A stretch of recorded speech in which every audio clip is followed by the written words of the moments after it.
कि भारत सरकार ने जो निर्णय लिया है परीक्षा के दृष्टिकोण से कि भारत में एसएससी, रेलवे और बैंक के लिए एक एग्जामिनेशन होगी, क्या ये विद्यार्थी के लिए कितना अच्छा है और कितना नुकसानदायक है, आज हम देखेंगे इस वीडियो के माध्यम से। नमस्कार साथियों, आप देख रहे हैं आरपीएस हॉटस्पॉट स्टडी चैनल। मैं प्रीतम कुमार साई आप सभी युवा साथी का स्वागत करता हूं।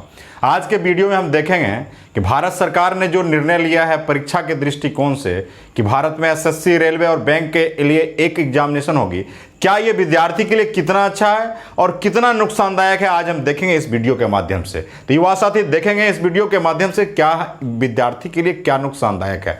तो सबसे पहले हम देखेंगे कि जो एग्जामिनेशन का जो एजेंसी है उसे बनाया है भारत सरकार ने एनआरए के नाम से। एनआरए का मतलब होता है नेशनल रिक्वायरमेंट एजेंसी, यानी राष्ट्रीय भर्ती एजेंसी के द्वारा सीईटी एक टेस्ट ऑर्गेनाइज किया गया है, यानी कॉमन एलिजिबिलिटी टेस्ट, जो कि विद्यार्थी को एसएससी, बैंक, रेलवे का पीटी के नाम से, ये किस नाम से जाना जाता है? पीटी के नाम से।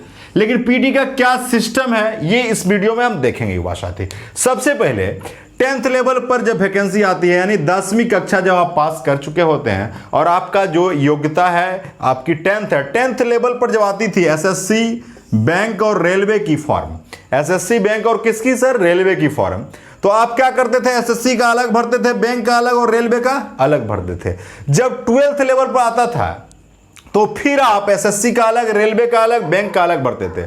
और फिर जब ग्रेजुएशन है, ग्रेजुएशन का मतलब बीए, बीएससी, बीकॉम, बीबीए या बीटेक हो, कोई भी आप बैचलर डिग्री ले रखे हैं, तो उस पर जब आता था तो एसएससी, बैंक, रेलवे का आप क्या करते थे? अलग अलग फॉर्म भरते थे। लेकिन अब क्या बोला है कि पीटी एग्जाम सीईटी कंडक्ट करेगी, चाहे वो एसएससी का हो, यानी बैंक का हो, या रेलवे, यानी एसबीआर का। हम उसे दिमाग में रखेंगे, एसबीआर के लिए आप बेसिकली रूप से पीटी एक कॉमन टेस्ट हो गया। कॉमन टेस्ट जब होगा 10वीं लेवल का अलग फॉर्म आएगा, 12वीं लेवल का अलग आएगा और ग्रेजुएशन लेवल का अलग फॉर्म आएगा। और यानी आप कह सकते हैं पीटी कितने टाइप के हो गए? 3 टाइप, यानी जिस योग्यता के अनुसार जो फॉर्म आएगा उसका पीटी अलग अलग होगा, यानी आप कह सकते हैं। और जबकि एसएससी, बैंक, रेलवे में यही 10th लेवल वाले जाएंगे जब 10th की वैकेंसी आएगी। तो होता क्या, पीटी जब एक साथ हो जाएगा तो मेंस के लिए अलग अलग, एसएससी का अलग, बैंक का अलग, रेलवे का फॉर्म निकलेगा। उसमें कहा जाएगा कि आप जो पीटी में जितने मार्क्स लाए हैं उस मार्क्स के अनुसार मेंस का फॉर्म फिलअप करवाए। कौन फॉर्म फिलअप कराएगा? एसएससी, बैंक और रेलवे। उसके बाद इसका जो सिलेबस होगा, जो आपका पूर्ववर्ती सिलेबस था एसएससी का, बैंक का, रेलवे का, वही रहेगा। लेकिन सीईटी का, यानी कह सकते हैं कॉमन एलिजिबिलिटी टेस्ट का सिलेबस जो है थोड़ा बदलाव हुआ है। क्या बदलाव हुआ है सो हम युवा साथी देखेंगे। सबसे पहला चीज, ये जो सीईटी लागू होगा अभी आपके भारत में लागू होने की बात है ही नहीं, क्योंकि ये भारत कोरोना महामारी से गुजर रहा है। और दूसरी बात कि जो प्रीवियस एसएससी का एग्जाम, रेलवे का एग्जाम, बैंक का एग्जाम बचा हुआ पहले उसको कंडक्ट कराएगी, उसके बाद ये लागू 21 के बाद, यानी 21 से 22 तक में भारत सरकार इसको लागू कर देगी। दूसरा, परीक्षा जो सीईटी का होगा, यानी कॉमन एलिजिबिलिटी टेस्ट का, साल में 2 बार, कितने बार? 2 बार एकदम फॉर्म आना ही है। साल में 2 बार फॉर्म आएंगे। किसके सर फॉर्म? सीईटी का, सीईटी यानी कॉमन एलिजिबिलिटी टेस्ट का, जिससे कि आप एसएससी, बैंक, रेलवे में उस सीईटी पास करने के बाद आप जा सकते हैं। तो कितने बार? 2 बार। लेकिन वो परीक्षा का जो लैंग्वेज रहेगा 12 भाषाओं में। कितने भाषाओं में? 12 भाषाओं में, यानी आपका कह सकते हैं हिंदी, इंग्लिश, संस्कृत, भोजपुरी, ये सब तो रहेगा ही भाषा थी।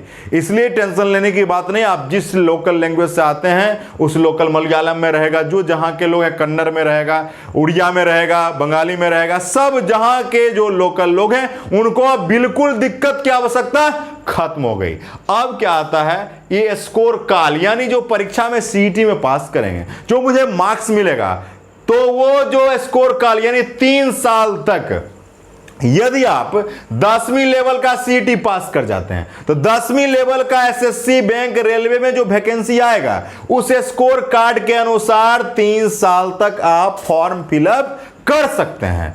यदि अगर 12th लेवल पर आप अगर पास किए हैं सीईटी का, यानी कॉमन एलिजिबिलिटी टेस्ट का, तो आप 12th लेवल पर एसएससी, बैंक, रेलवे का जो फॉर्म आता है उस स्कोर कार्ड यानी 3 साल तक आप उसमें फॉर्म फिलअप कर सकते हैं। उसी तरह ग्रेजुएशन की जब बात, ग्रेजुएशन पर अगर सीईटी पास हैं यानी कॉमन एलिजिबिलिटी टेस्ट, तो आप एसएससी बैंक रेलवे के लिए एलिजिबल हैं कितने साल तक?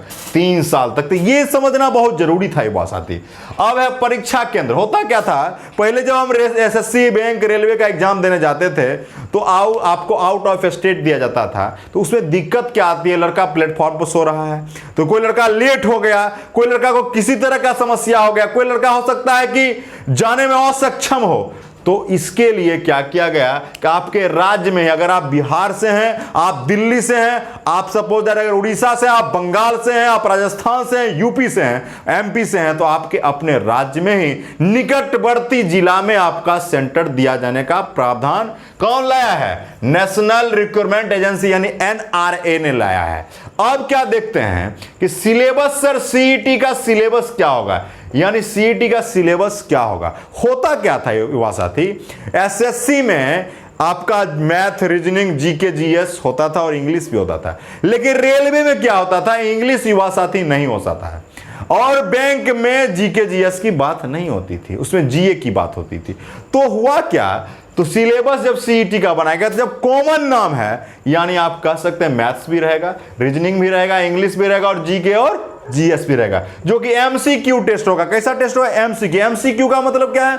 मल्टीपल चॉइस क्वेश्चन, यानी आप कह सकते हैं जो टिक मारने वाला ऑप्शन वाला क्वेश्चन रहेगा। इसी कुछ को दिमाग में रखेंगे। अब क्या है कि सर कितना बार तक इस सीईटी को आप दे सकते हैं? तो सीईटी देने का जो प्रयास है आपका, ये जाति के अनुसार, आपका तो भारत देश है, ये धर्मों और जातियों में बटा हुआ देश है, तो इसलिए ये जाति के अनुसार, यानी आप कह सकते हैं कि अगर जो जनरल कैटेगरी के लोग हैं, ओबीसी कैटेगरी के लोग हैं, एससी कैटेगरी के लोग हैं, एसटी कैटेगरी का, और आपका अल्पसंख्यक कैटेगरी के लोग हैं, जैसा प्रावधान सरकार का पहले था उसी प्रावधान के अनुसार जो एज में रिलैक्सेशन मिलता था उसी अनुसार से आपका प्रयास रहेगा। यानी फायदा यही हुआ कि वर्ष में 2 बार ये वैकेंसी आएगी। लेकिन नुकसान क्या हुआ युवा साथी? क्या आपको लगता है कि एसएससी बैंक रेलवे में जाने के लिए हमने तो सीईटी पास कर लिया, वर्ष में 2 बार पास कर लिया, लेकिन जब हम एसएससी बैंक रेलवे का जो मेंस का फॉर्म फिलअप करेंगे, इस स्कोर के अनुसार 3 साल तक तो मात्र वैलिड है, गौर करने की बात है। तो अगर आप इसको फॉर्म भरेंगे तो क्या आपको लगता है कि 6-6 महीना पर वैकेंसी दे पाएगी? ये जो भारत सरकार है, ऐसे ही देखिए एनटीपीसी का करोड़ों लड़कों का भविष्य अंधेर में लटकाए हुए है। तो क्या आपको लगता है कि प्रॉपर वे में वैकेंसी हो पाएगी? तो ये बहुत दुखदाई विषय है कि सीईटी पास करके बच्चे बहुत भारी तादाद में, रैलियों की तादाद में खड़े रहेंगे, और फिर सीईटी का फिर परीक्षा देने के लिए तादाद में बच्चे खड़े रहेंगे। इसलिए ये बात आती, यदि ये रूल तभी अच्छा रहेगा विद्यार्थी के हित में जब 6 महीने पर कंटिन्यू भारत सरकार के द्वारा एसएससी बैंक रेलवे में वैकेंसी कंटिन्यू आएगी, तब हो पाएगा। अन्यथा ये सीईटी लाने से बेरोजगारों का, युवाओं का, नौजवानों का फौज खड़ा करने के बराबर है युवा साथी। तो युवा साथी इस तरीका से ये सीईटी का सिस्टम था। होता क्या है युवा साथी, इस नौजवान साथियों को होता है, सबसे पहला चीज क्या होता है कि उन्हें ये चयन करने में मुश्किल होता था कि एसएससी में जाना है कि बैंक में जाना है कि रेलवे में युवा साथी। तो सबसे पहला देखेंगे कि एसएससी का फॉर्म बनेगा, बैंक का फॉर्म कि रेलवे का। सबसे पहले सबका कट ऑफ अलग अलग टाइप का रहेगा, कि बोलेगा कि इसका जो है इतना मार्क्स से हम लेंगे एसएससी में फॉर्म भराने के लिए। बैंक का अपना कट ऑफ रहेगा, रेलवे का अपना कट ऑफ रहेगा, कि इतना बाल जो सीईटी में जो मार्क्स लाएंगे उस मार्क्स के अनुसार से आपको कहेगा भरने के लिए। लेकिन दिक्कत क्या युवा साथी, हमें छात्रों को, नौजवानों को, युवा साथियों को समझना होगा कि सबसे पहले मिशन टारगेट करना होगा कि हमें किस एरिया में जाना है। जिस एरिया में जाना है तो पीटी पास करने के बाद मेंस में उसी टॉपिक पर फोकस करेंगे ज़्यादा, जो उसका प्रॉपर सिलेबस है, तभी जाके आप सफलता प्राप्त युवा साथी कर पाएंगे। नहीं तो बहुत सारी दिक्कतों का सामना करना पड़ेगा युवा साथी।